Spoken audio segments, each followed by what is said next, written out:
When did you last stop to check in your own life? Hi, I'm Angeli, and this is Life in Progress, the podcast where we have real conversations about relationships, business, and figuring out your 30s. Let's get into it. Welcome back to Life in Progress. Nag-work ba ang mic ko? Hopefully.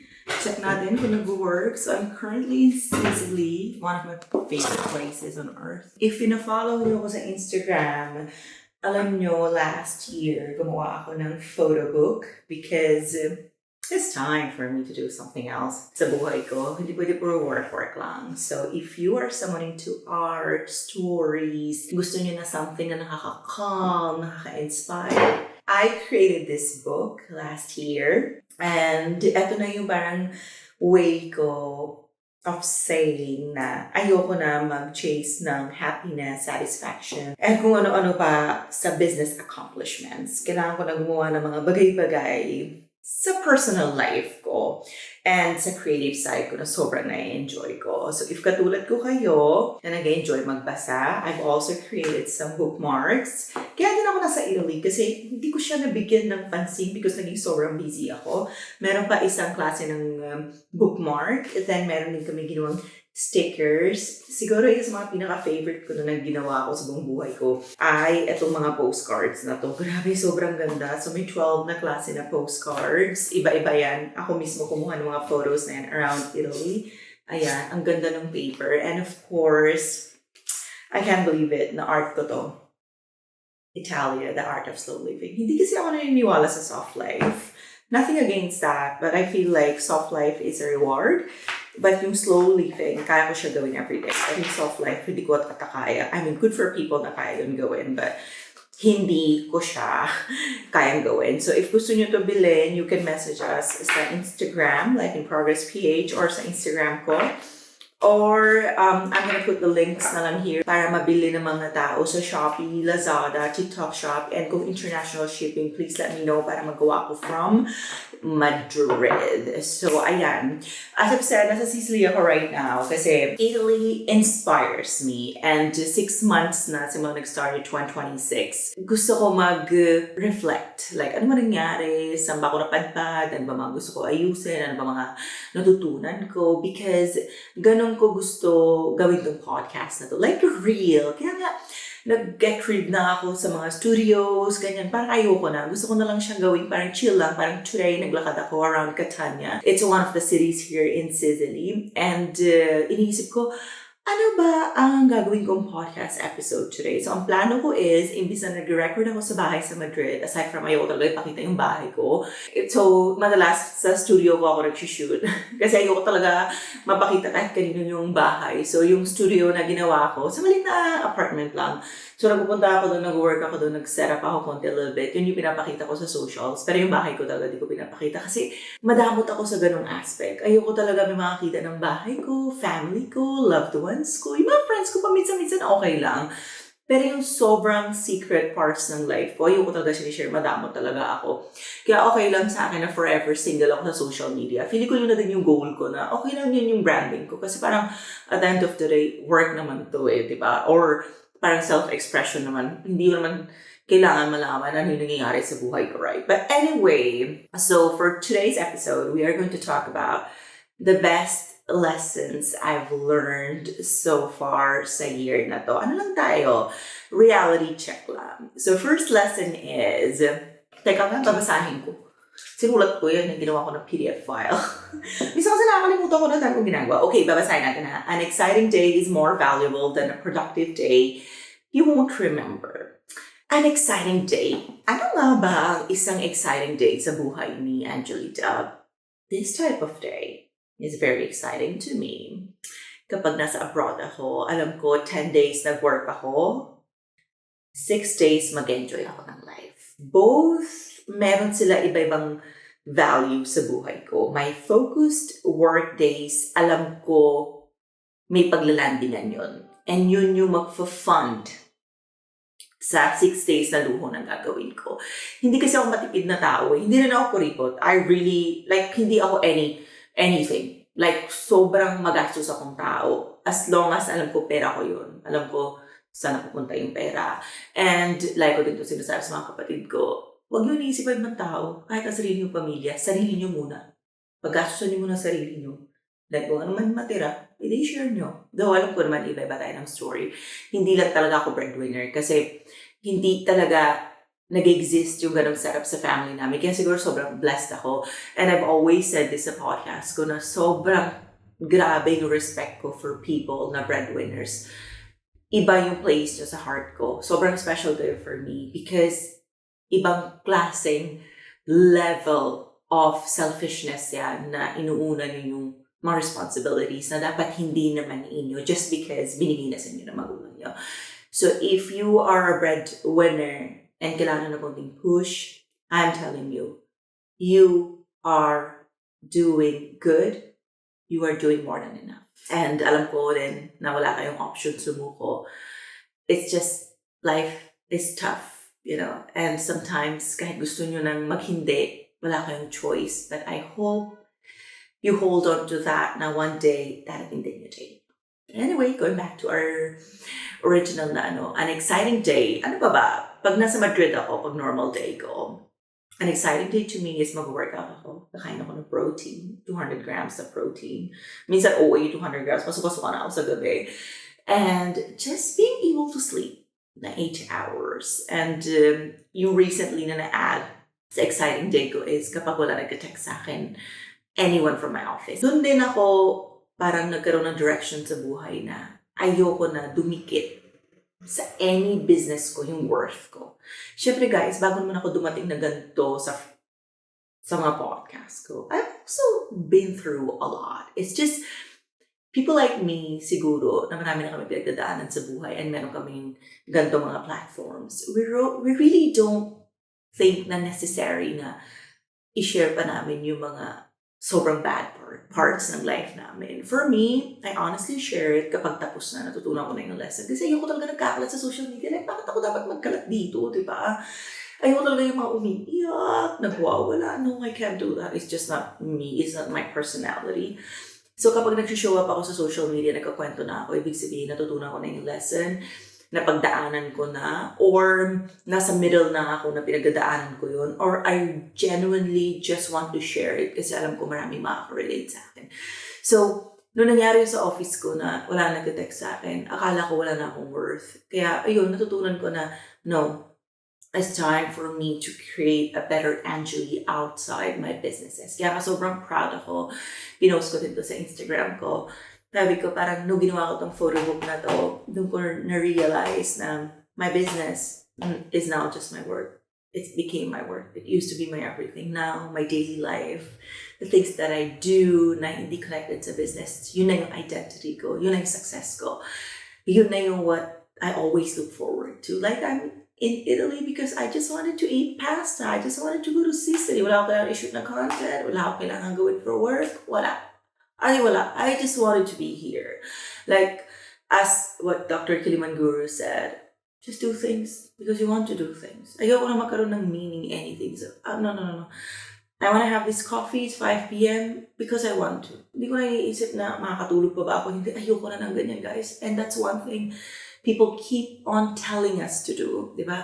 Dapat may meaning, dapat may ganito, dapat ganyan. One thing that really annoys me day-to-day basis is yung lahat bawal. Bawal magkape, bawal magganto, bawal masobrahan ng ganto. I was like, you know what, I need a break. Like, you need to drink eight glasses of water. You need to do protein, you need to walk, you need to do this. I was like, you know what? That's one of the reasons na hindi na ako nag-social media masyado. And like ko sinasabi sa team ko, gawin nyo na lang yung work nyo, naka-delegate na sa inyo para di ko na bubuksan yung TikTok, di ko na kailangan mag-check. So I left Facebook like 5 years ago. And TikTok, since nag-35 ako. Once in a while, I check, ginagawa ba ng mga employees ko yung work nila, but that's it. Yung threads, dinactivate ko na din because one of my employees made a mistake several times and muntik na ako mapahamak. Kaya sabi ko, you know what, I can't do this and I don't want to do this anymore. So na-realize ko, those things don't even add any value to my exciting day. So bakit ko sila kailangan gawin? Instagram, I really enjoy it because Instagram is my platform. It has been my platform because I really think that's where I flourish. Doon ko na share talaga yung pagiging creative ko. And doon ko talaga na-appreciate yung mga tao na nata-target ko. And feeling ko sa Instagram, okay yung mga tao compared to other platforms. TikTok, forget about it. I can't do it. I don't want to do it. And I'll probably never do it. Once in a while, nagpapapost ako sa team ko, but that's it. Naka-record na lahat. And ayoko na makita, ayoko na magbasa. Nada. And for me, Threads, it's so toxic that I can't even deal with it anymore. Like, I don't need it. I don't want it. Ciao, adios. And then I realized, well, why am I parang present sa mga platforms na to? I don't even gain anything out of these platforms. Kaya, ayun. So, ngayon, ang goal ko na lang talaga is to ask myself, is this adding anything to make my day exciting? Pag hindi, adios. The version of success that costs you your health, relationships, or joy isn't success. It's debt. So, ano nga ba yung definition ko ng success now? It's my daily life. It's no longer even travel anymore. Travel has become a precious thing for me kasi na-overdo ko siya in my 20s. And I've worked so hard na hindi na doon nagre-rely yung meaning ko ng success, worth ko. Doon ko lang nakuha life lessons, awareness. Yeah, traveling is beautiful. I mean, I'm not gonna lie, but it's also exhausting, you know. And for me, hindi na siya parang kasing exciting ng dati. Wala na yung in awe ako. And when I travel, I want that feeling, yung in awe ka. Kaya hindi ako nag-research eh. Aside from that's my work, namimiss ko yung feeling na hindi ko alam dati ano yung mangyayari, ano yung pupuntahan ko, sino yung makakausap ko. Everything is on my phone. And now when I travel, like nagpunta ako doon ng Catania, sa Sicily, I've been to other places in Sicily. Wala akong research. I wanted everything to plan pag nandito na. Ayoko na ma-stress yung saan ako punta, ano gagawin ko, ganyan. No, I mean, yes, magagawa ko rin naman siya apparently, pero I want to have that feeling na in awe ako. So if I'm being honest with all of you, let go ko na yung mga definitions ng success. I just want to live my life. And for me, that's the nicest meaning I can give to it. I just want to live my life. And I've been telling my employees na parang our goal is di nyo kakausapin. That's it. And when we reach that point, di tayo magkausap, we've really made it in business. And that's the kind of person I'm becoming. You know, parang ayoko na ng masyado maraming usapan sa business.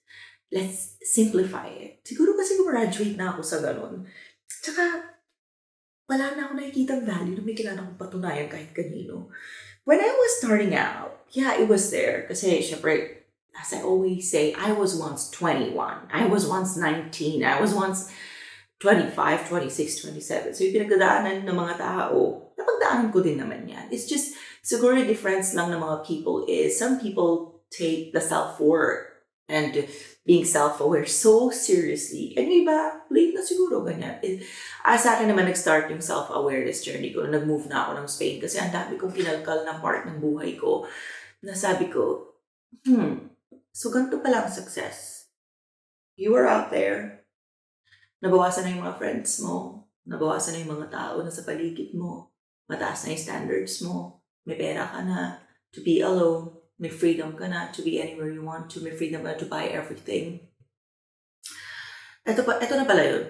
Sabi ko, but it also came with a lot of different types of responsibilities. Ngayon, di na ako pwede magreklamo anywhere kasi masasabihan ako ng masama ugali. Dati pwede. A normal person lang ako. Ngayon, di na ako pwede mag-complain na basta-basta. So parang, ay, tapos na pala yung ganun ko. So yun yung cost nung nakuha kong success. Number 2, hindi na pala ako pwede mag-post ng parang sama na loob ko sa mga malalaking brands kasi apparently pwede siya maging big deal. Nawala na yan.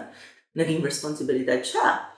Kasi yun yung cost ng na binabayaran ko or babayaran ko sa nakuha kong success. Third naman is, nagkaroon ako ng haters na dati wala naman ako. Hini-hate nila yung, kaya ko bumili ng Zimmerman, pera ko yun, hini-hate pa rin nila ako, hindi ko maintindihan. Nagkaroon na ako ng mga anonymous post from mga ex-employees na hindi inamin ano yung naging kasalanan nila. puro ako. Ano pa ba? Nagkaroon na ako ng mga labels na never ko na-experience in my life. Nakikita ko lang sa search, Angeline Narcissist, hindi ako kilala ng mga to. Ginudge lang nila ako based sa mga 30-second reels. Ano pa? Na-judge yung magulang ko. Sobrang halimaw daw na nanay ko kasi matangkad siya. And alcoholic daw yung father ko. Sabi ko, do I want all these nonsense? I was like, no, I don't even know these people. I mean, these people are anonymous. Parang ba't sila ng success na to? Yun yung mga questions ko dati. Kasi realize ko, kasama pala yun. So, when I realized ko, I was like, I don't want this. I never want to have any kind of success, fame, or maging viral. Kung ang cost I have to please all these unhealed people who are using anonymous accounts to feel good about themselves and who are trying to get inside my head. It's like, nah, I don't want it. Validation from these people who are never gonna buy from my business, who are not even my clients, who add no value into my life.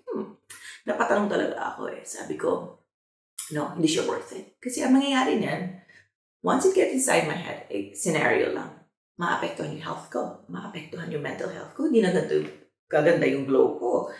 Hindi na haba yung buhok ko, maglalagas yung buhok ko, masa-stress ako, tataas yung cortisol ko, tataas yung body fat ko. Is it worth it? Nah. So that's why slowly I am going a different route now because I realize I don't want to pay that cost. No, it's not worth it. It's not for me. And I don't see people na ganon ang dinadala nilang chaos sa buhay ko. Kasi wala naman sila ambag. Wala silang value as in anything. Because if there's one thing I'm sure about is my clients, they don't care about what I wear. And sila yung tina-target ko. People who are capable of paying me $30,000 for an Antarctica trip. Sila ang tina-target ko. So worth it babayaran ko ang debt na to? No. So that's why slowly nag-step back na ako and nag-exit na ako sa mga platforms. And I've been very, very careful kung ano lang yung ilalagay ko. And recently, propagandahan lang yung ilalagay ko because I love it. I enjoy this era of my life. Lagi nakahubad, di ba? So yun, parang yung success ko ngayon, I just want to live a simple life away from everything and everyone. And I only want to share it with the people I love and I like in private. And I consider myself naman a very private person. Kasi kala ng mga tao, everything I share sa socials, but no, it's just very filtered. It goes through a lot of questions and processes. Kasi if ganun ako, siguro dati pa lang nag-aalat na ako. I mean, I have some stuff na ginawa ko, yung tourism video ko. That was so stupid looking back. I was like, Angeline, what the fuck? Why did you do that? Pero experience ko yun. May nabasa ako isang comment lately na parang sobrang happy daw siya na I only talk about things sa pinagdaanan ko. Kasi parang sa akin, girl, yun lang naman yung knowledge ko. Paano naman ako magsasalita about one thing na wala naman akong alam, di ba? Mukha naman akong engot no, na parang nagkukwento ko mga bagay-bagay na wala akong alam. Example, I talk about business a lot. I talk about self-awareness a lot, self-improvement, ano ba ba, working out, going to therapy, all these things. Kasi ginagawa ko yan. I talk a lot about storytelling, writing, being creative. Kasi ginagawa ko yan. Kasi kung hindi ko naman yung ginagawa, hindi ko naman yan sasabihin, di ba? Siguro isang thing na I really want to put it out there is, ang napansin ko, yung mga tao ayaw sa akin sa socials, malaking problema sa kanila yung pagbili ko ng mga gamit ko, kung saan ko ginagastos yung pera ko, na nakakatawa. I feel so sad for them. They're angry over something na pera ko naman yung pinambili ko. Magalit kayo kung anak ako ng politiko, nagnakaw ako, hindi ako nagtrabaho, yan, magalit kayo. Pera ko yun. Interest ko yun. Character ko yun. Buhay ko to. Pero galit na galit sila, naka-Zimmerman ako. In fact, it was so funny na lately, yung friend ko, parang nag-post siya na inuwi niya lahat ng Zimmerman na pinabili ko sa Australia. Pati pala yung issue, parang ako, ano ba? Pera ko pinabili ko dyan. Yung kaibigan ko, pinambayad yung pamasahe niya, pera niya. Tapos nagagalit ka. Nalilito daw siya, na minimalist ako. I've never been a minimalist. It's just, I'm a traveler. I can't travel to Peru na Max Mara na jacket. Mag-hike ako dun eh. I can travel to Argentina. So, yun yung versions na pinakita ko because I've been a traveler. Pero lately, nagkaroon ako ng home, lady na ako, di ba, 35 na ako, na-develop ko na yung taste ko, na-develop ko na yung preference ko, may pera na ako, 20 years ako nagtatrabaho. So, alam niyo yun. So, those are the things na masasabi ko dumating with my success and with the happiness I always want to share.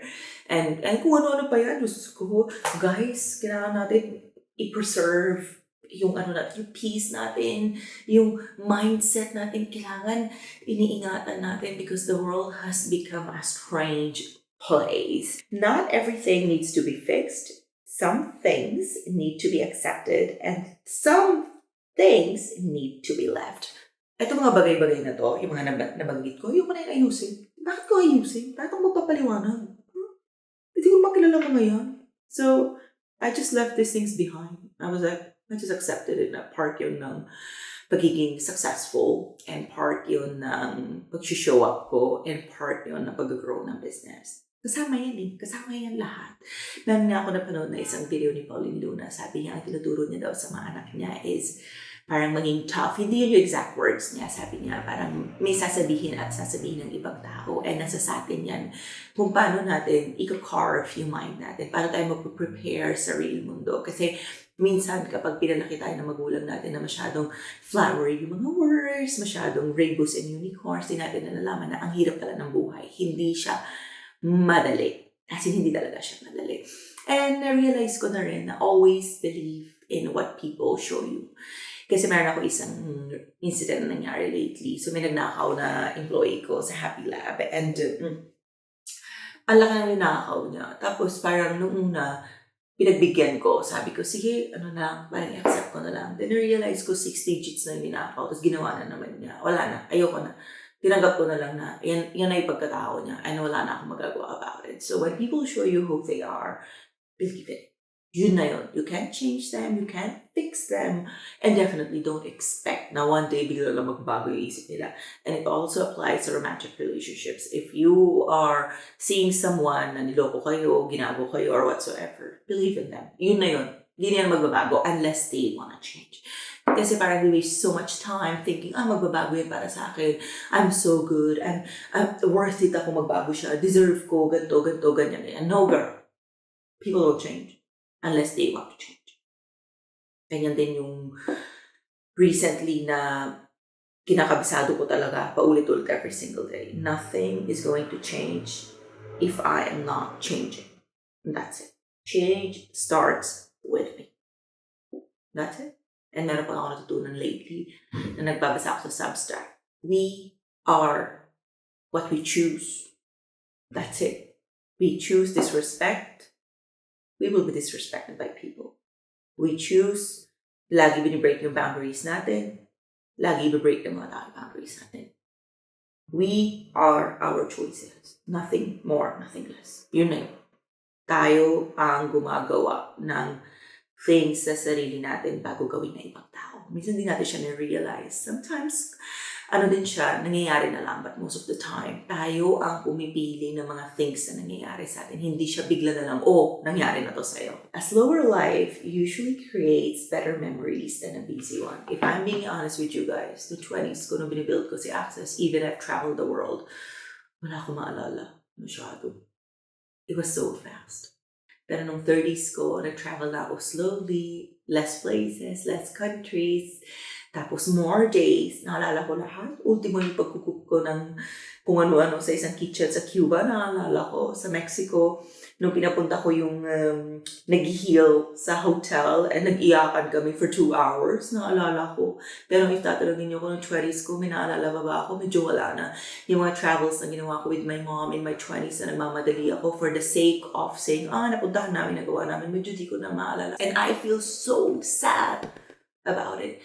Yung mga trips namin yung nag-Finland kami, naalala ko because we stayed for 10 days. Nag-stay kami sa Paris for 8 days. Nag-stay kami sa Madrid for 5 days. Naalala ko lahat. Tapos yung bonding namin ng kapatid ko na laki, naalala ko na pinakain ko siya ng pasta bago siyang nakawan sa favorite Italian place ko sa Madrid. Naalala ko yung expressions niya nung kinain niya yung pasta for the first time na favorite ko. It was so amazing. It was so good. Naalala ko lahat. And yung pag-build ko ng business ko slowly, hindi na like hayok na hayok nung bata-bata pa ako. Naalala ko lahat kung paano namin tinayo yung Access Concierge, yung mga clients na nagpunta, yung mga late nights namin nag-uusap kami, paano natin ito gagawin, yung conversations namin, lahat naalala ko. And yung pagbuo ko nito ng Italia photo book na kasama ko si Shai, nagpunta kami ng Amalfi Coast, dinadala namin yung mga bags namin sa third floor, lahat naalala ko. And yung paggawa namin itong book, back and forth kami, awayan, lahat naalala ko. And that's why the title of this book is The Art of Slow Living. Kasi na-realize ko na kapag pala nagmamadali tayo, hindi natin maalala yung buhay. Kapag hindi natin siya minadali, doon natin na-realize yung value ng life. Doon natin nakikita yung people na importante sa atin. Doon natin nakikita yung mga things na important sa atin. Kasi finally, nagkakaroon tayo ng clarity. Nagkakaroon na tayo ng different perspectives sa buhay na ang sarap palang mabuhay. Yes, the challenges are there. The problems are there. I'm not gonna say wala akong problema right now. But hindi na siya yung parang nasa-stress ako. Hindi na. Wala na yung anxiety. Kasi na-realize ko, 15 years ako nandito, napagdaanan ko na ngayon pa ba itong isang problema lang ito, kayang-kaya. So if you are someone nag-struggle, na feeling nyo sobrang bilis ng buhay, and parang ang dami nangyayari, try to take it slow. So ngayon itong Sicily trip ko, kung dati to, yung 20s ko, siguro parang nagpunta na ako ng 7 cities in 7 days. Pero ngayon hindi. Ano na, dito lang ako sa Catania, mag-day trips lang ako. And I'm gonna stay in this place the whole time para magawa ko pa ng mga morning routine ko, ma-record ko yung mga podcast ko kasi ayoko na talaga nagmamadali because pagdating ko na 45, gusto ko, maalala ko pa rin kapag pinanood ko itong podcast na ito, na dito ko siya ni-record, hawak-hawak ko yung Italia photo book ko. Next lesson I've learned is, you don't need to become a new person. You need to find your way back to who you were before that trauma. Siguro trauma is a very strong word. We can use the word rejection, loss, confused, ano pa? Yung sobrang pinapahirapan natin yung sa sarili natin. So before that, and I've learned this recently, if you are an anxious person, try to do things for fun. Imbis na sinasabi mo sa sarili mo, mag-apply ako ng work kasi kailangan ko na kumita ng pera, na anxious ka. Why don't you try to change the angle? Mag-apply ako ng work because, let's say, gusto ko mag-travel. So, it becomes fun. You know, our brains kasi, nati-train natin yan eh. Kung paano tayo makipag-usap sa sarili natin. Nati-train natin ano yung mga beliefs natin. If laging limiting beliefs, lagi kayong anxious. So, try to go to the gym, not because nag-lose ka ng weight. Go to the gym because I want to have more dopamine. Diba? Dopamine? Tama? Or endorphins pa. So, yun. Ulit. For example, check out mo yun. Example, you wanna lose some weight. Imbis na anxious ka lagi, I need to lose weight, I need to go to the gym, I need to run, I need to do ganito, ganyan. Change the perspective. I am going to the gym because I wanna see good-looking men for fun. Change another perspective. I need to go for a run because I wanna meet new people. Or my personal strategy is I need to go for a run because I need to see dogs for my happiness. Diba? It's just the way you talk to yourself. If you're always anxious, and lagi negative, lagi ka parang nasa future, kailangan ganito, in a negative way, ha? Of course, you're gonna feel it in your body. You're gonna feel it sa mental health mo. And mag-manifest yan sa body mo. Either magkiking ka ng weight, mag-start ka mag-lose ng hair, magkakaroon ka ng acne, and so on. Sobrang haba ng list. So instead of being anxious, why not try to do things for fun? Talk to yourself in a fun way. Lalabas ako today kasi gusto ko makakita ng mga poging lalaki. Hindi yung lalabas ako today kasi ina-anxiety ako. No, change the perspective. Change it and see how your life changes. Sometimes actually na-realize ko, guys, hindi naman yung ibang tao ang nagpapahirap sa atin, tayo. Tayo ang nagpapahirap sa sarili natin, hindi sila. The way we talk to ourselves, the way we look sa buhay natin, the way we look at ourselves, tayo ang minsan nagpapahirap sa sarili natin. And minsan that's why peace is hard kasi tayo ang nagpapahirap because we are so concerned about outer things, external validations, external things, ganito, ganyan, ganyan. Instead of looking within us, or we are always thinking sa future, ano yung magiging outcome nito, pag ginawa ko ito na mangyayari. Sometimes, just do it.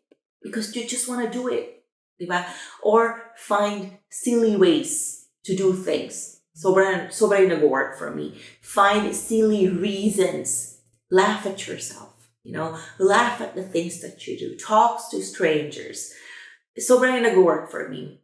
Like pag na-anxious ako, I talk to strangers. I ask people, ganto, ganyan, ganyan. I act stupid and I laugh at myself because life is good. Nobody is going to remember anything. As long as you are finding ways to laugh, to have fun, to be less anxious, it's on you. Hindi yan masasolve na ibang tao. Kayo ang magbibigay niya sa sarili niyo. As I always say, you give to yourself what you deserve. People give you who they are. Let's stop. Parang lagi na lang external. Let's shift the lens. Shift the camera sa atin. Tayo from within. Diba? Let's try to make our world within more fun. It's a small ways. An example, I want to have coffee in a coffee shop. Not because kailangan mo work. Wala lang. Gusto mo lang uminom ng kape. That's it. Yun lang. Punta ka doon. Uminom ka ng kape. May makita kang dog.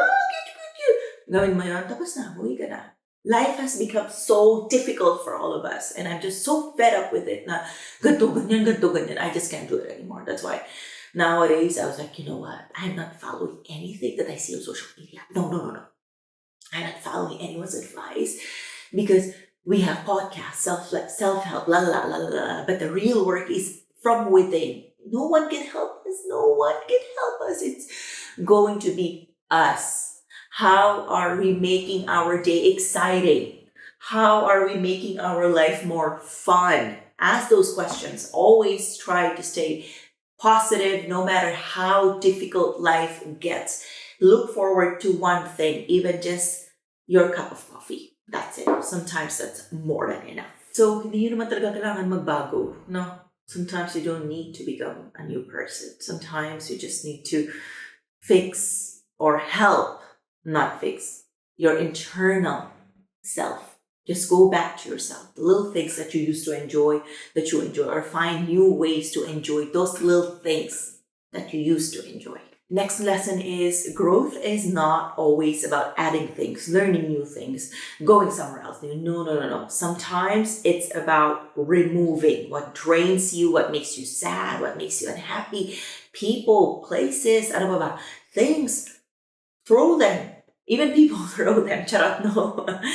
Cut them off, I was reading this article on Substack, sabi ng babae doon, we overconsume because we have no values. That left such a big mark on me. As in, sabi ko, no? We consume social media over. Like for growth or for whatsoever reason. Because nakalimutan na natin yung values natin.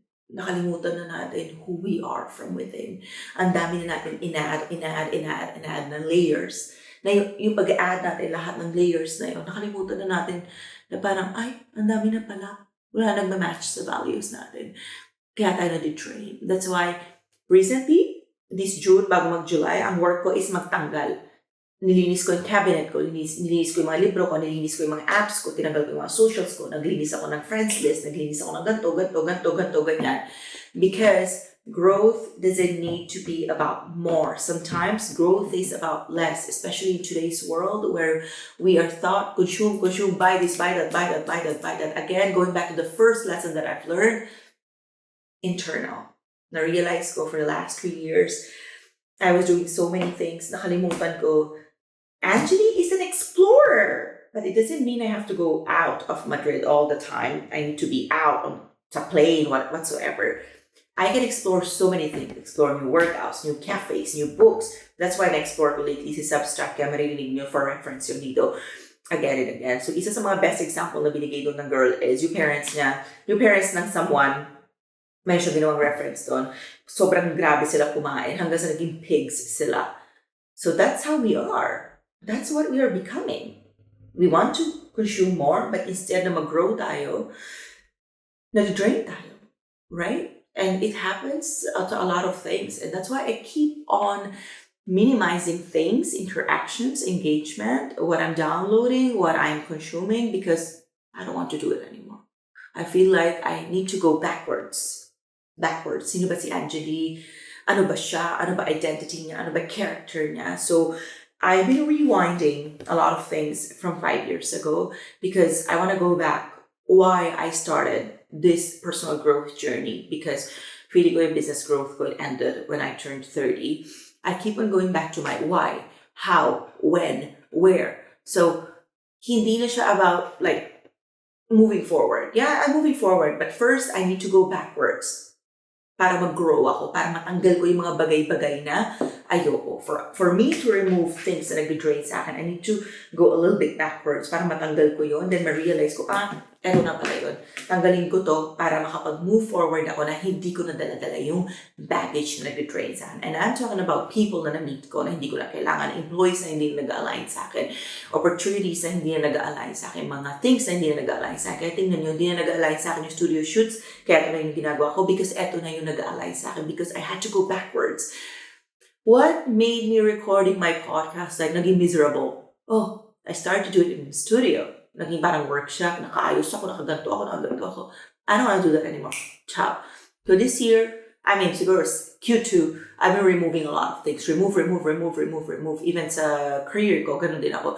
Ayoko na nito, ayoko na to gawin, ayoko na dito, ganito, ganyan. Because life is not all about, I want more. Sometimes it's all about, I don't want this anymore. We will only get one life. Try your best to spend it in the present. Don't waste time worrying about what could happen tomorrow. So today, what am I gonna do? I'm going to my cooking classes with Danona.